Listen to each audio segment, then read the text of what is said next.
teman-temanku, masih setia bersama Mimin Cantik di Tajwid Cinta. Episode demi episode telah kita lalui dengan penuh ketegangan.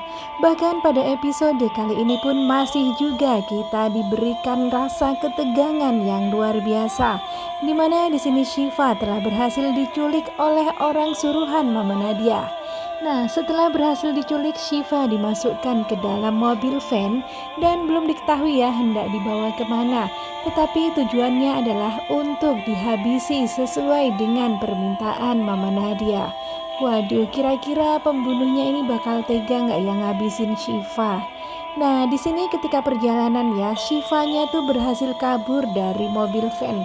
Dia dengan perlahan membuka pintu, kemudian dia pun lompat keluar dari mobil van.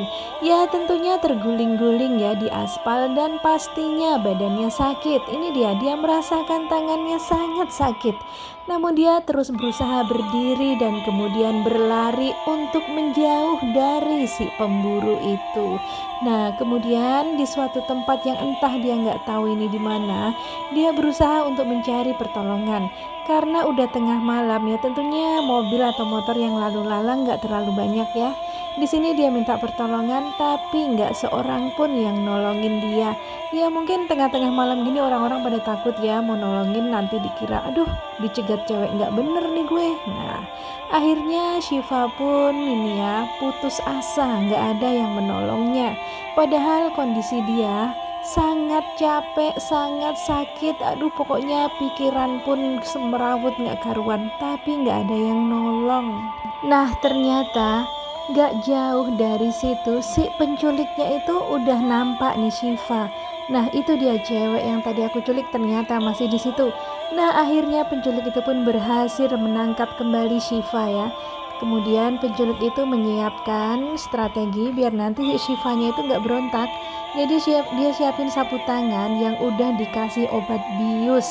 Nah nanti sapu tangannya itu untuk nyekap Syifa, biar Syifa nggak teriak-teriak ya. Jadi biar gendongnya tuh aman, digendong masukin ke dalam mobil. Nah ini ya, ini udah dibius, kemudian digendong sama penculiknya dan dimasukkan lagi ke dalam mobil van ya.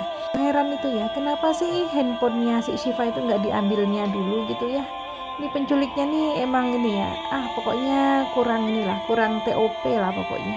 Dan gak berapa lama akhirnya efek obat bius pun habis. Nah di situ akhirnya Syifa pun menghubungi Bunda Vero dan juga menghubungi Dafri ya. Tapi karena si Syifa ini nggak tahu posisi dia di mana, jadi dia nggak bisa jelasin aku nggak tahu aku di mana. Dia nggak bisa jelasin posisinya di mana. Jadi dia cuma bisa bilang kalau aku ada di dalam mobil van, sementara lokasinya di mana nggak tahu. Yang heran kenapa sih Syifa ini nggak Sherlock aja? Apa belum zaman WA apa ya? Atau masih handphone jadul? Kayaknya nggak juga ya, handphonenya udah pada oke-oke kayak gini kok.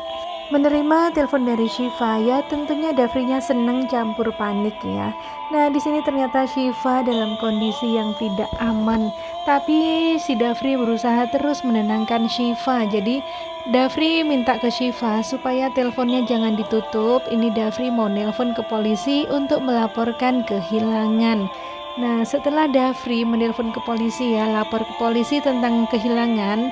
Nah kemudian polisi juga kesulitan ya, karena untuk lokasinya nggak tahu ini lokasinya Syifa di mana. Jadi Dafri meminta Syifa untuk mencari tahu mungkin dari entah celah-celah mobil atau lubang-lubang pintu untuk mengetahui di mana sebenarnya keberadaan Syifa sekarang. Ya setidaknya ada ini ya, petunjuk gitu, misalnya ada di gedung apa gitu misalnya, atau ada bangunan apa gitu yang khas. Nah akhirnya di sini pun Syifa mengintip-intip ya, dan ternyata dia menjumpai ada sebuah menara tinggi yang berwarna biru putih. Nah itulah yang dijadikan Dafri sebagai petunjuk untuk polisi dalam pencarian Syifa. Nah prediksi Mimin nanti ya, ini karena keseringan telepon Dafri ya, jadi nanti handphonenya Syifa ini bakalan ngedrop alias habis baterai. Waduh kalau udah habis baterai gawat ya, nanti pencariannya akan makin susah. Dan akhirnya berujung Dafri akan kehilangan Syifa kembali. Waduh. Nah, sementara itu di sisi lain di sini Oki datang kepada Pak Rahmat melaporkan tentang hilangnya Syifa. Dan di sini pun Oki menjelaskan kepada Pak Rahmat bahwa dia mencurigai Mama Nadia karena sebelumnya Oki telah mendengar Mama Nadia menelpon seseorang dan menyuruh seseorang itu untuk melenyapkan Syifa dari muka bumi. Nah, kemudian Pak Rahmat pun menanyakan itu kepada Mama Nadia, tapi tentu saja Mama Nadia mengelak. Ya nggak mungkin dong penjahat itu langsung jujur satu poin gitu ya. Jadi Mama Nadia ini ngeles, nggak mungkin dong, si Oki ini fitnah gitu ya. Jadi Mama Nadia nggak mau terus terang, nggak mau jujur. Tapi di sini Pak Rahmat pun udah bilang kalau dia akan mengerahkan anak buahnya untuk membongkar siapa sebenarnya yang bersalah ya. Kemudian Pak Rahmat pun menelpon polisi dan melaporkan tentang hilangnya Syifa, yakni keponakannya. Dan dia pun nelponnya nggak tanggung-tanggung ya, langsung nelpon ke kepala kepolisian.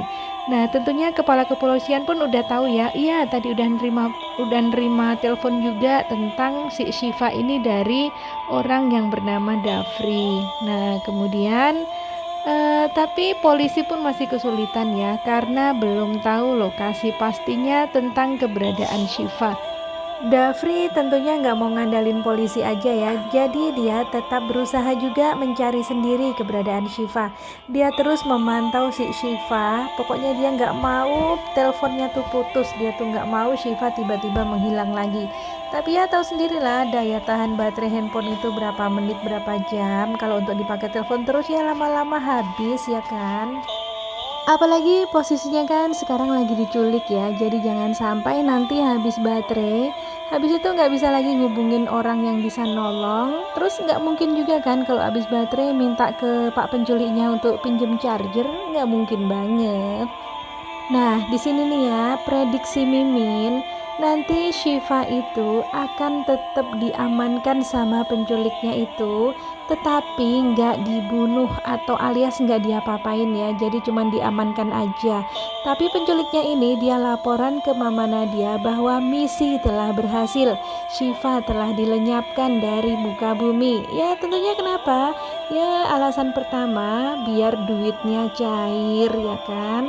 Cuman penculiknya ini kan baik hati, dia tuh nggak mau ngebunuh Syifa, apalagi ngelihat wajah Syifa yang begitu polos dan cantik. Nah, kesemsem juga rupanya penculiknya ini sama Syifa ya. Jadi setelah beberapa kali ngelihat Syifa, kemudian dia mandangin Syifa, akhirnya dia suka. Nah, ini cuman prediksi Mimin loh ya. Jadi dia tuh nggak tega sama Syifa.